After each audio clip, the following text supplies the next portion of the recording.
Уважаемые коллеги, дорогие друзья, Distinguished colleagues, разрешите dear friends, начать allow четвертый me to международный declare симпозиум the 14th «Проблемы International глаукомы». Symposium Controversies Сегодня мы in будем обсуждать Glaucoma коморбидные open. патологии. Today we'll be Очень важная discussing тема. comorbid Сегодня pathologies. перед нами That's an important выступят subject. ведущие мировые And we will have авторитеты the из leading world Бразилии, experts Китая, speaking here Соединенных from Штатов Brazil, Америки, China, the United Казахстана, States of России и America, офтальмологи. Kazakhstan, Они Russian поделятся своим ophthalmologists. опытом в They этом will важном share their направлении. experiences Я с regarding this удовольствием представляю complex своего problem.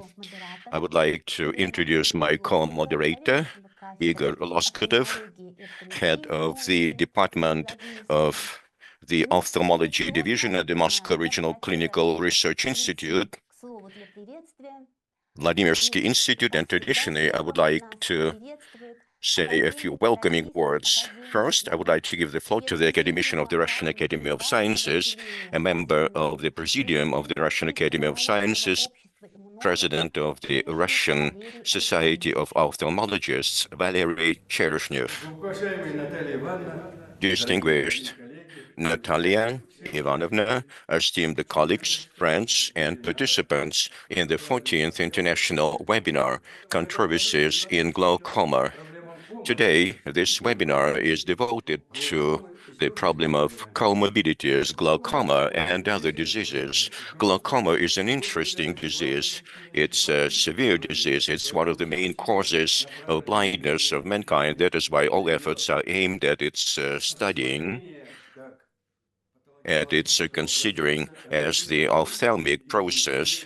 That's very important, and it's of great importance for us. The situation is so that today, among different inflammations, local systemic inflammations, there is chronic inflammation becoming number one. They dominate with age, and in old people, this is a typical kind of inflammation. So today, we also have a new kind of inflammation, systemic chronic persistent metabolic inflammation of low density. What is that? We believe that glaucoma belongs to this kind of inflammation. It starts as a local inflammation, then becomes a systemic, and together with the eye involvement, the optic nerve involvement, other bodies are involved, other parts of the body are involved. What do I mean? Have you seen more than 1,000 years ago the famous Persian doctor called the glaucoma a cold inflammation? So that was 1,000 years ago. So he compared glaucoma with cold inflammation. That's what we call the inflammation of low intensity. Why?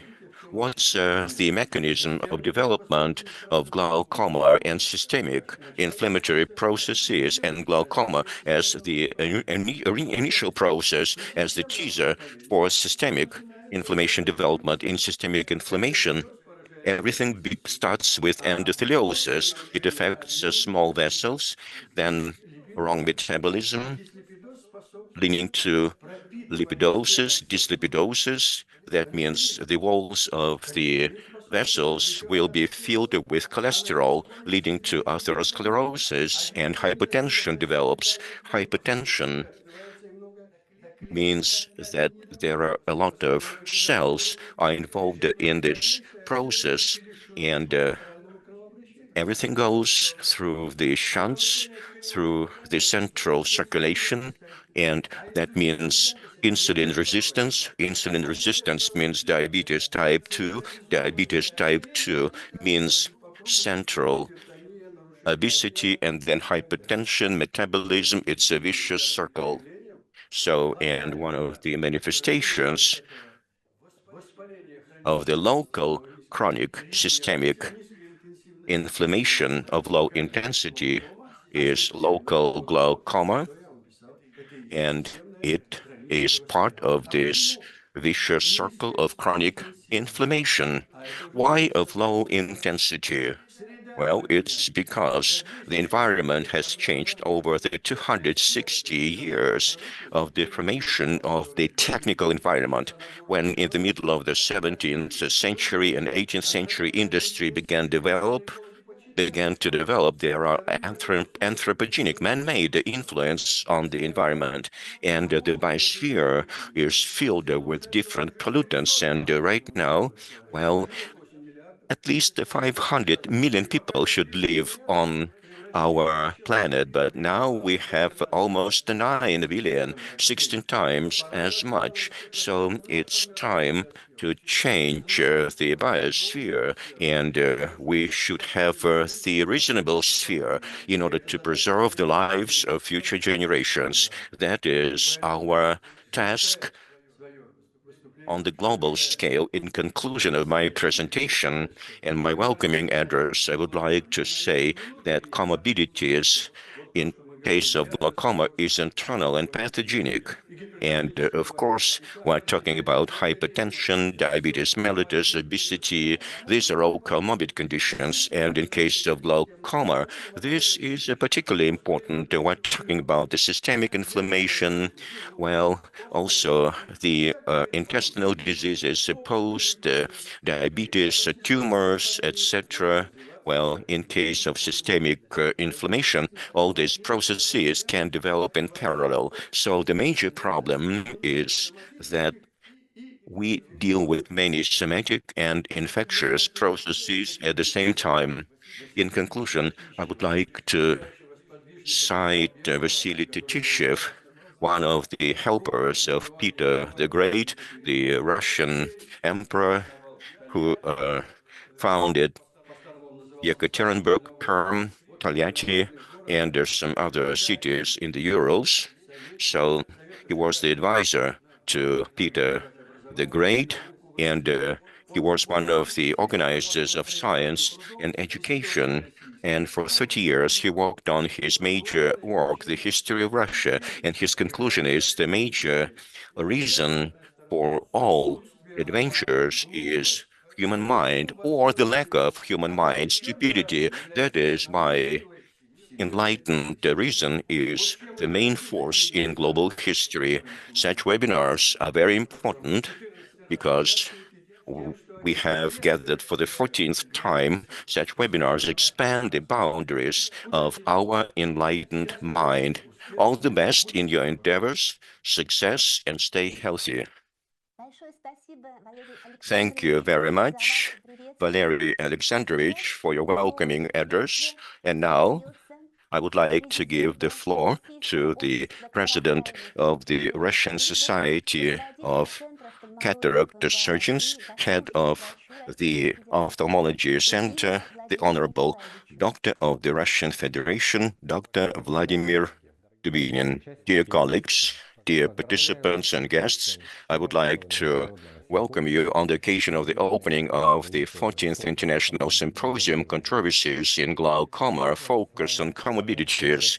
Today, we are participating in a unique scientific event which have brought together the leading experts in the field of ophthalmology from all over the world, Russia, China, the United States, Brazil, Kazakhstan, to mention but a few, that emphasizes the global importance of the subject we are covering. The problem of glaucoma goes beyond the ophthalmology per se. Today, we consider the patient not as the bearer of a particular disease, but as an individual with the set of different conditions. Comorbidity is not just a trendy term, it's a challenge for us physicians, a challenge requiring interdisciplinary knowledge and critical thinking and the use of the personalized approach to treatment.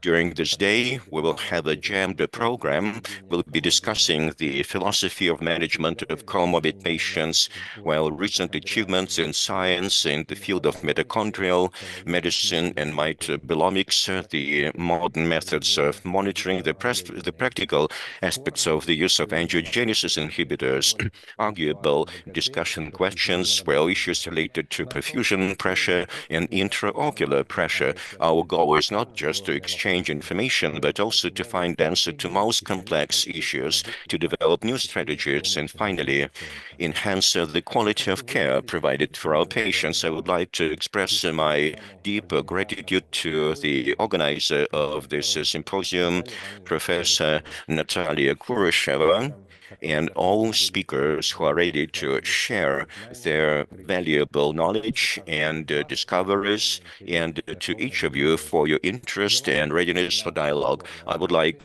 to wish all of you every success in your endeavors, constructive discussions, new professional knowledge acquisition, and of course, wonderful communication with our colleagues.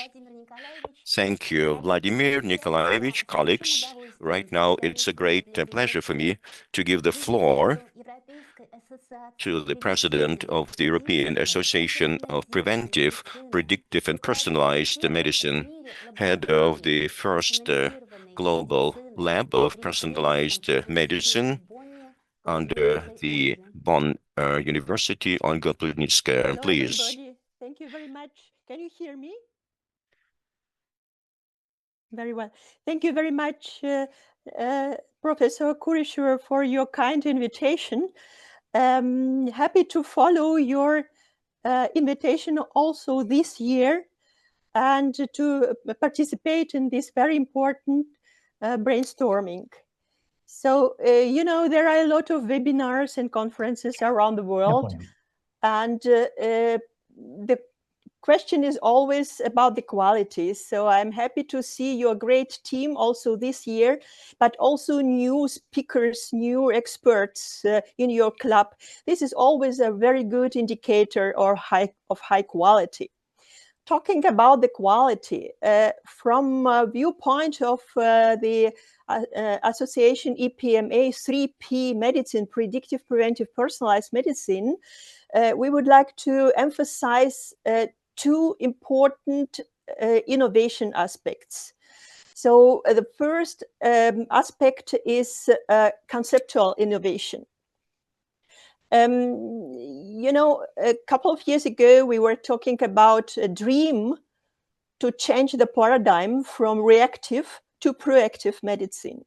Now it is not a dream, it is rather a challenge. And the association represented in 56 countries worldwide takes care of the paradigm shift from reactive to predictive diagnostic, targeted prevention, and personalization of medical treatments. To benefit, of course, our patients. This is the focus of the whole story. What is the challenge? You know, there are too many chronic disorders, including glaucoma, but also many others which have been already mentioned today. And the challenge is to go upstairs in the cascade of the pathology manifestation, taking care of suboptimal health. It means reversible damage to the health of our patients. This is a big challenge, and conceptual innovation of 3P medicine.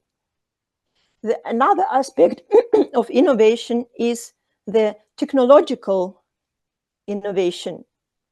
What are the pillars of the technological innovation in 3P medicine?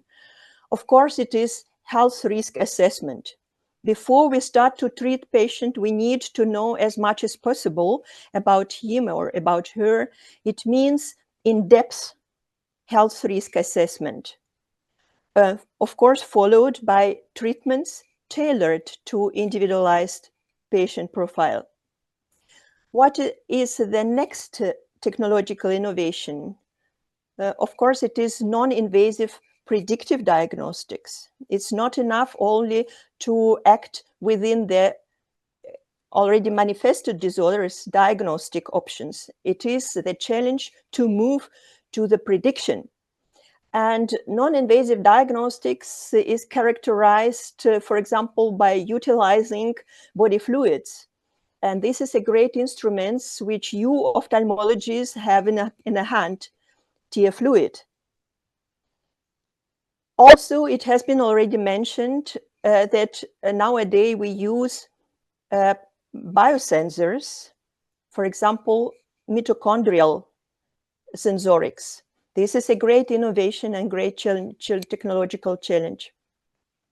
And of course, what has been already mentioned, we need to work with a comprehensive individualized patient profile. It means many different parameters which we have to analyze through application of AI. For quite a long time, radiologists pretended to be the leaders in this area because of imaging, of course.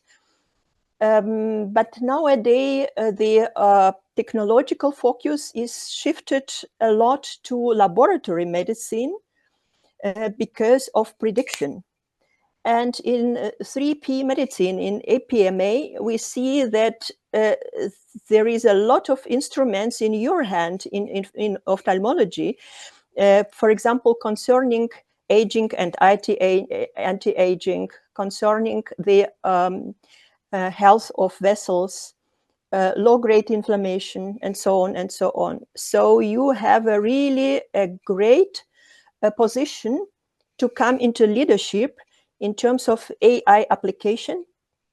And we see also great pioneering publications in our journal, EPMA journal, which is one of the top journals worldwide in health policy. And these publications are released by one of them by the team of Professor Kulisheva, another one or several of them by another EPMA representative is Professor Zhang from Shandong University. Both of them are present today, and I'm really happy to listen to your presentation. So thank you very much again for your invitation. And on behalf of the EPMA, European Association for Predictive, Preventive and Personalized Medicine, I wish you the great success for this fantastic event. Thank you very much.